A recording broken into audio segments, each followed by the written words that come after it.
four-wheel drive show was fun, wasn't it? Here's what you missed out on. Me shouting at some stupid old man because he tried to pull off my ECU. Someone else trying to steal the plugs out of my chassis and then proceeding to tell me why I didn't need them. And finally, some 5-year-old failed abortion using my bonnet as a trampoline. I did, however, sell a fair amount of the stock of the things that I make and sell. Strangely, the best-selling thing was the overpriced stickers. I'm not sure why you'd buy overpriced stickers. Anyway, shameless self-plug. Something down there where you can buy these things. But not for show prices anymore. You snoozed and lost. But aside from that, it was a fantastic weekend. And I met many of you. And it turns out you're all bloody fantastic. The ones that I met anyway. I'm sure there's some grubs amongst you, but the ones I met. I do, however, have a confession to make.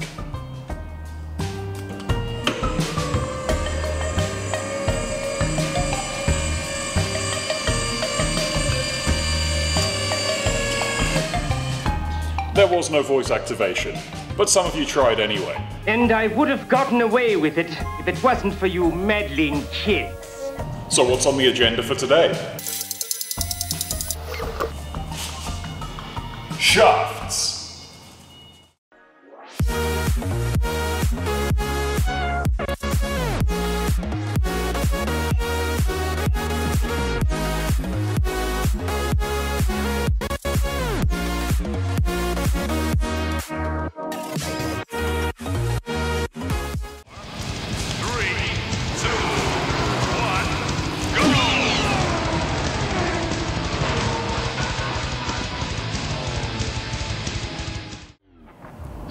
Now it's getting close to the stage where I'll be able to drive this car soon.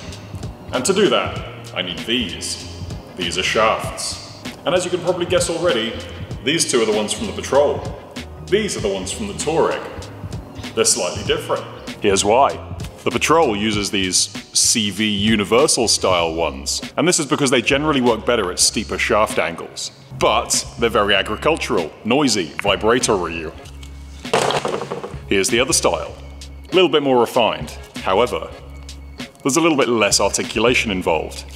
But these use a ball bearing style arrangement which vibrates less, it'll probably give you more comfort, and is arguably a better setup in this particular arrangement. Now this kind of setup is commonly found in IFS or an IRS vehicle. This means that the diff doesn't actually move relative to the gearbox. So you'll have a differential here, and a gearbox output here. And if the differential isn't moving, and the gearbox isn't moving, this shaft will stay perfectly straight. It means that this movement is almost unnecessary. But when you get something like the Patrol, you've got the rear diff moving up and down here, for example, and the gearbox doesn't move. So the end result is something moving up and down like this. And what I have to do is make a situation like this become a situation like this. Now I'd like to think this channel is slightly more refined than a certain 24-hour channel. So I'm going to get this out the way. Completely out of the way. Short shafts, long shafts. This shaft is black, touching hard shafts together. Perfectly straight hard shafts. And finally, a shaft with a funny bend in the middle.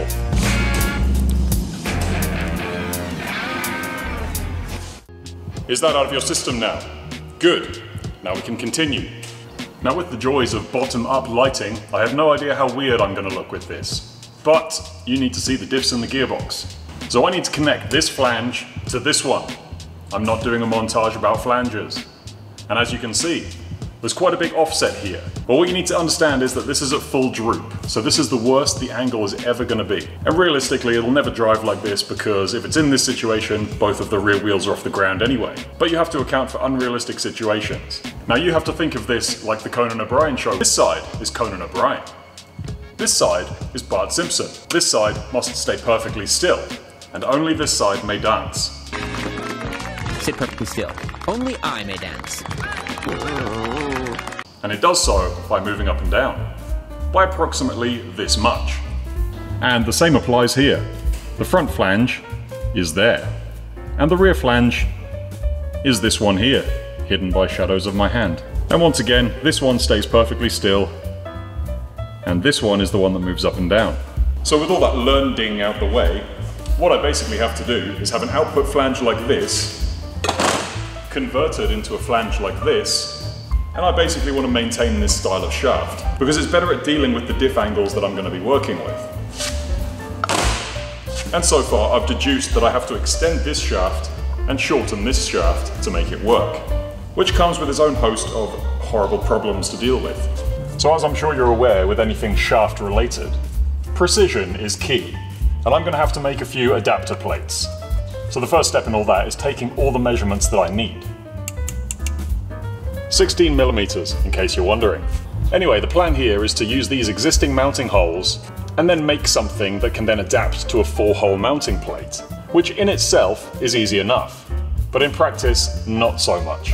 Because one of the things I'm fighting with here is clearance, and if I want bolt holes and nuts to be on both sides of this, it's not going to fit, and I'm not prepared to start hacking up this plate here. Because what that would do is throw the whole thing out of balance, and when it's spinning at however many RPMs, it won't be ingredients for a good time.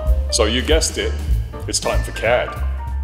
So this is what my first trial and error is going to be.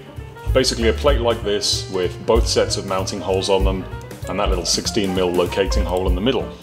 Maybe I'll do a computer overlay of this, but if you're seeing this, I didn't. Anyway.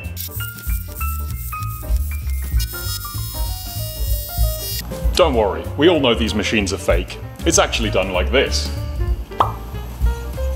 See? So, I've made a mistake. Such is trial and error engineering. Basically, when I measured these holes, I measured the distance from here to here and did my PCD around that. As you can see, it's a little bit smaller. Turns out when I actually modeled the thing, I did a 95mm PCD, which should have been this circle. That's wrong. But this is a blessing in disguise. Here's why. What you can see from this one is that some of these holes are incredibly close together, and this is a bit of a compromise. This is never going to have been the ideal solution. However, on the redesign, 2 of these holes are basically in the exact same spot. There's a 0.75mm difference in size here, which is something I'm prepared to deal with. The rest of it gives me much better spacing for what I've got planned in the future. So let's try again.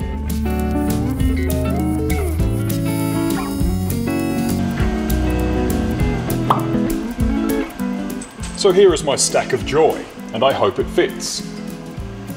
One weird hex plate, a second weird hex plate, and a third plate without any hexes on it, totaling 15 mils of steel. And the plan is that the hexes are going to encapsulate the heads of the bolts, and then the 3 factory Volkswagen bolts will go in through in the front, like this. And that fits wonderfully. A couple of reasons for this. Firstly, to space this little spigoty bit so that I can actually get the shaft on there, because there's a little recess in the back of the shaft. And secondly is because it hides the heads of these bolts nicely in there, so they're not going to cause problems with interfering with this face here.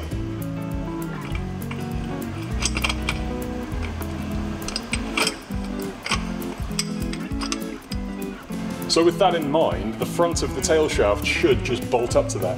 Should being the operative word here. Oh, it's hard work being this good sometimes. So now for the slightly critical parts. Basically, I don't want to be driving around with my shaft bound up like this, and I also don't want it fully extended like that. So I've got about 65mm of travel to play with. And I want to keep it basically bang in the middle of there. I don't want to be binding it up either way by overextending it or overcompressing it, because that's bad. Now I don't have very many ideal solutions here, because if I let this go, the shaft kind of droops to full extension, and with it at full extension, I'm about 75mm too short. This means that if I want to take up this gap and stay in the middle of my thing, I'm going to need roughly a 90mm diff spacer, and that's far from optimal. And you might think to yourselves, why not just cut the shaft and extend it and weld in a little section? Well, it's extremely difficult to do the balancing side of this without using specialists, and my lathe isn't big enough to run one. So with that logic in mind, it's easier to shorten a shaft than it is to extend one. And there just so happens to be a long wheelbase version of this car available. So I think what I'm going to do in the end is get a GQ shaft, the wagon, so it's about 1 meter long rather than this 40cm piece of chode. And all this slip joint stuff is the same on the GQs. The only thing that's different is the length of this cylinder here. So what I'll be able to do is grind down these welds, chop the tube to the length that I need, hopefully maintaining all the balancing aspects, or at least making it a lot closer than it would be if I extended it, and then weld it all up and hope for the best. So for now, this tail shaft is just about as done as I'm able to do it right now. Need to order parts. Don't really want to put a spacer in, so I'll just get the longer shaft and deal with it later. To the front, for much of the same thing. Basically, I'm dealing with a shaft that'll bolt on at one end here, and won't bolt on at the other end there. Because that... I guess my battery's low. Because that won't line up with the other thing. So I've got to do a few more measurements here. Now remember I was saying it was easier to shorten a shaft than lengthen one? Well, guess what, kids? This one's too long. As demonstrated by putting a shaft into this dark crevice while I charge my battery. And funnily enough, the distance I have to shorten this shaft is almost exactly the same as the length I have to lengthen the other shaft. It's almost like if I'd planned this build a little bit better, I could have just bolted them in. But shut up. Anyway, that's with the shaft fully bottomed out as well. So add about half of that, because I'm assuming, I haven't checked yet, but I will. The range of motion is the same as the rear. Now the main reason why lengthening a shaft is easier than shortening a shaft is basically because of balancing. If I wanted to chop here and add another section, I'd have to basically balance it perfectly at two locations. And what you basically have here is a sleeve going inside this tube to act as sort of like an alignment. So it's going to be relatively easy to grind off these welds, pull out what's left in the middle, and then chop it to the length that I need. And obviously I'm going to be left with a balancing issue at the end, mostly because of this. This is a little balancing plate. But if I can keep it relatively similar to what it was and all the phasing is the same, then I shouldn't have that much of a problem. And if I do, I'll be able to get it balanced with another one of these plates, a bit like balancing your tires. That reminds me, phasing. Phasing basically means keeping these little tabs in line with each other, because if they're out, they can cause slight vibrations. And if they were designed this way, I'm going to keep them this way, because Nissan are better engineers than I am. Anyway, chopping.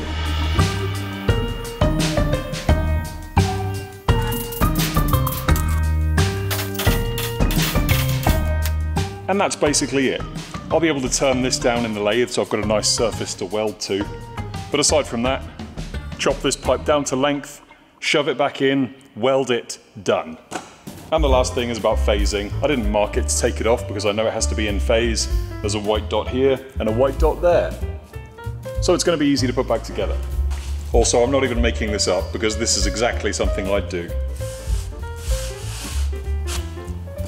Thanks, Nissan. If this is a treasure map. Missed opportunity. No idea why it's there, but I'm going to keep it there. Mysteries. I'll assume some kind of moisture trap.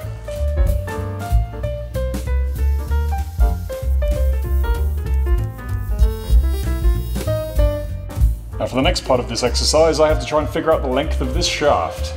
Now what I've done off camera is take the springs out and lower the car down onto the bump stops and measured the length that I need here at both the highest and the lowest point.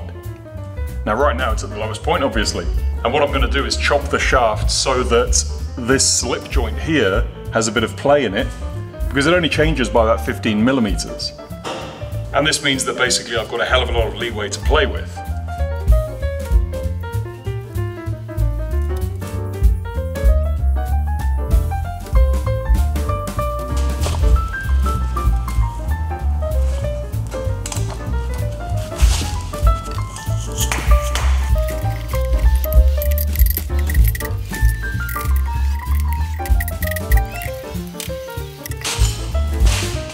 As you can see, it's back together.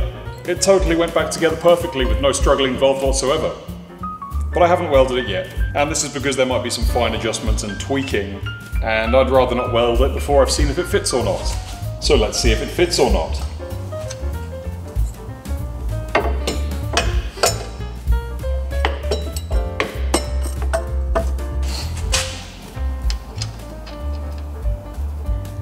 Now I'm greasy and sweaty. But I'd consider that one successful shafting.